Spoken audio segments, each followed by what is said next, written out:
What we'll probably live with is more of this sort of thing, where we retrofit the cities we're living in to become more habitable, sustainable environments, more food secure, more consciously acting as communities for the benefit of everybody. The nurturing ethic becomes important. What we've held in schools for forever almost, in terms of the ethos, a positive ethos in our environments. This is in the middle of Chicago, and it just is an acre plot, and as the community found this land was vacant, they took it over. It's just what you see all around, dotted around all of Vancouver, if you like. Where we move with pop-up is slightly different, because what we're saying is, okay, these are great, these are brilliant, brilliant projects, but why don't we start to network them? Why don't we start to do the metrics on this so we can make sense of this as serious urban agriculture to grow and look at as part of the infrastructure for our communities, and that schools could play a critical part in that engagement. So we're not talking about school gardens, we're talking about real school farms that are productive environments for food production in the community, but they are also energy bases, they are also water capture demonstrator sites for the community, they're also opportunities to innovate and experiment and bring all those people with that huge range of amazing skills, like Aaron up on Quadra, into the school environment to work with children on solving real problems. And you start to then have a real possibility of change. The urban ag bit's interesting because you can see where it'll go. The logic says if that was the grid 50-odd years ago, and we started in 2000 to begin to capture little bits of the land, as those buildings need rebuilding or rethinking, some of them are not going to be replaced because the economies aren't all going to go shooting up again, and they become spaces, green spaces, and you can start to do productive green growing. So what you're beginning to look at is a migration anyway in this direction. It's almost like a natural evolution. And it was predicted by Schumacher in the 1970s. He said we need cheap and easy access to this. It's got to be global. You can't just have the rich doing it. We want it suitable for little places like school environments, backyards, terraces, tops of buildings, flats.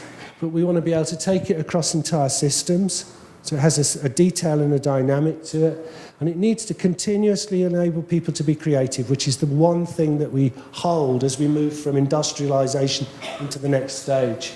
So in the pop-up project, we start with simple stuff, drawing attention to what's there. And it's lots of it, and you can do it in lots of fun ways. And I'll show you a few pictures.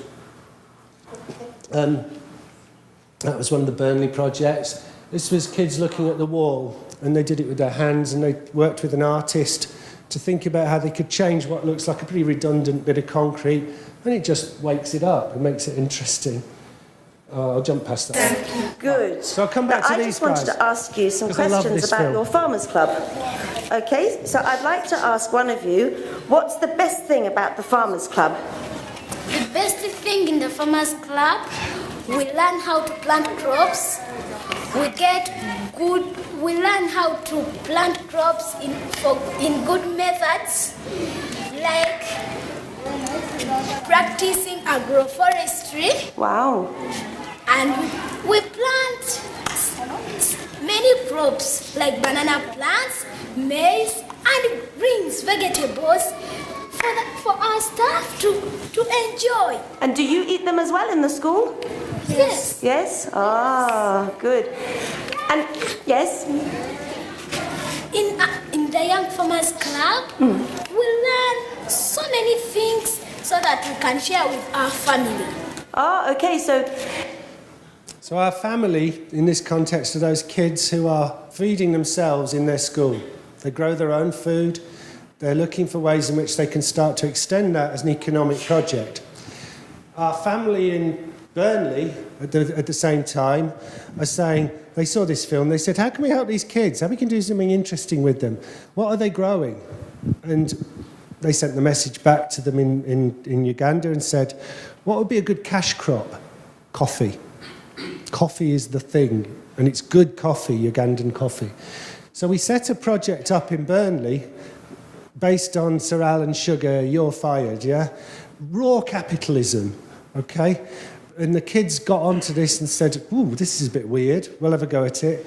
And so there's a little film they made. This is a film the children made when I went to visit them and set them the challenge, because each of the projects in Pop-Up Farm is, like somebody said earlier about the design of what, teachers intervening and designing.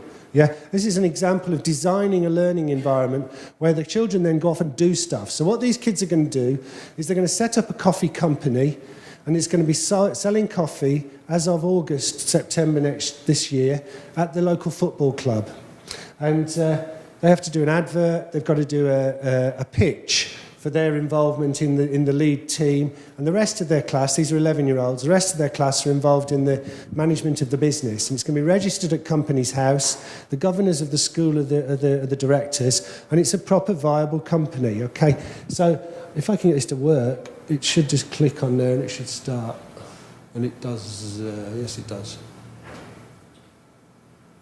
Oh, sound. This is built. Hello, my name's Victor Redfern. I've excelled in many tests and I encourage other people. I'm determined. I have lots of enthusiasm. My former job, I was the CEO of Sir Smoothies. I get on with people. I'm a good leader. But if somebody steps out of line, I'm straight on it, and I'll always determine them to be more. I'll always encourage them to be more like me, because I'm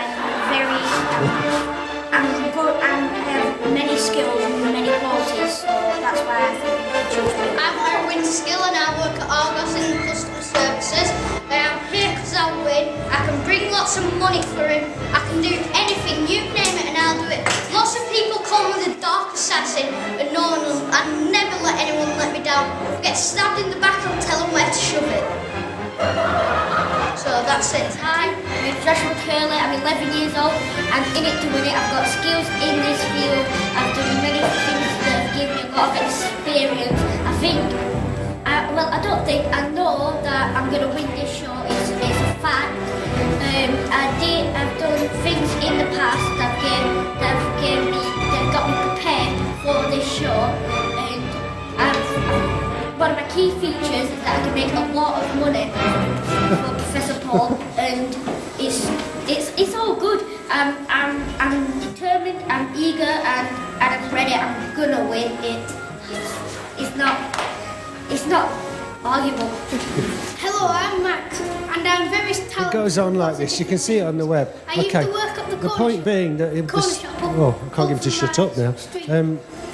By stacking shelves. I'm really good. So we went through this process of getting the children to sort of think about their role in the project in terms of being salespeople for the coffee project. So if you start there, where it says the Farmers Club, that's our Ugandan project, and they're growing coffee and food. The children in Burnley are involved in the setting up of the pop-up challenge to sell the coffee. They started organising a campaign. Anyway, the outcome of that video was they decided they'd create a coffee brand called Thoughtful Coffee, because it got you thinking about sustainability, connections globally to locally, all that stuff. They needed a vehicle. I happened to meet Aaron the other day with his canoe machine, and I thought, whoa, we've got a sustainable system of moving around, because it's got a little engine on it. It's a little electric engine. The more you pedal, this engine boosts up. Some guy in Vancouver makes it. And we've got a sustainable coffee machine bike machine to take the coffee to the football club, which is where they decided they would get their best sales. 20,000 people turn up at a match each week. They might sell 2,000 cups of coffee. It's a decent revenue. They know it's going to be viable. They're checking the daily prices. They're looking at the international rates for coffee. They've got an import-export license set up. They're liaising all the time with these kids about long-term plans. You begin to see the way this thing could take off. The local football club, Burnley, then talked to Liverpool Football Club. Liverpool Football Club said, we're a global team. We've got people all over the planet as our supporters, and we get given £500,000 a year for community development for Liverpool to take their ideas about community and through football to people in lots of places. We'll work with you on this internationally, so we're going to use the Liverpool funds to take it to lots more schools in Africa, and it gives more revenue for the seeds. It becomes a virtuous circle. But that didn't stop there, because the children then got really canny and they said, hang on a minute, waste is one of our themes in Pop-Up. What happens to the waste from the coffee? We could make that into a fertiliser to grow mushrooms. So they went to the Ministry of Defence and they said, have you got any of these tankers? You know those things out there? Those Costco things? What are they called? Container lorries. They said, have you got any of those that you don't want? And the Ministry of Defence said, we've got hundreds of them after the Iraq War. So we said, right, well, we'll have them. So we're going to put one on every single school site and have a coffee and a mushroom farm. It doesn't end there, because once the mushrooms have grown inside those vans, because they're perfect environments to grow, what happens then is you've got waste mycelium, which is a fantastic fertiliser. So you've got a composting system. So you've got 3 businesses the children will be running across the town, all of which generates revenue for the project internally for those children that they're working with. You begin to see how these things have a sort of a serendipity in a life of their own, and the possibilities become fascinating. We can begin to imagine a different type of future through the simplicity of something like this and the pattern, and begin to use that as the basic structure to understand what sustainable living might be about in the future. It could be an orchard on a street. It's something about nourishing and providing. It gives us, in a sense, the idea that everything around us, just like in the forest, in the jungle, everything around us feeds or nurtures something else in a positive way. So there's a constant positive orientation and contagion from it.